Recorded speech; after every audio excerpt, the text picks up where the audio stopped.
Est-ce que tu préfères une poignée étriée, c'est-à-dire ça? Salut l'équipe! Bon, tu commences à connaître.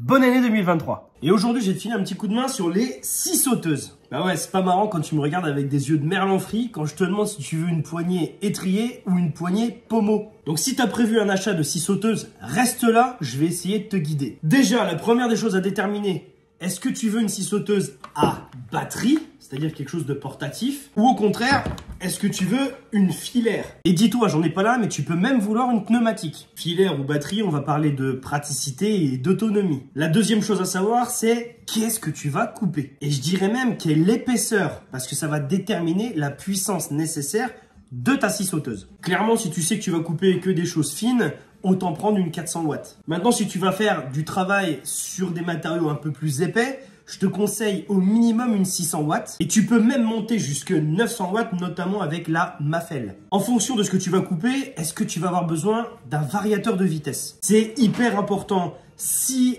l'épaisseur est fine, tu auras besoin d'aller vite. En revanche, si tu vas couper quelque chose d'épais, il va falloir ralentir. Et enfin, comme je te le disais en début de vidéo, est-ce que tu préfères une poignée étriée, c'est-à-dire ça, ou une poignée pommeau, c'est-à-dire ça? D'ailleurs, si tu regardes bien, elle a un petit peu de poussière, bah c'est parce que moi, je préfère la pommeau. L'étrier, c'est quelque chose que tu vas utiliser facilement à une main. En revanche, tu es vite limité par ton poignet, tout simplement. A contrario, la pommeau, tu peux évidemment l'utiliser à une main, il n'y a pas de souci. Mais en général, on l'utilise à deux. Pourquoi? Bah parce que c'est beaucoup plus facile de faire des tours avec celle-ci. Je dirais que celle-ci va être un petit peu plus maniable dans les courbes et peut-être un petit peu plus précise aussi. D'ailleurs, la poignée étrier, on va beaucoup plus la retrouver en GSB, grande surface de bricolage, pardon. Alors que si tu vas chez les professionnels, sur les étals, tu verras beaucoup plus souvent la pommeau. Le professionnel préfère celle-ci. Je te le dis tout de suite, il n'y a pas de différence de prix entre les deux. Voilà, je pense que déjà avec ça, on a déjà bien dégrossi. Après, tu peux aller encore plus loin si tu le souhaites. Par exemple, le type de fixation.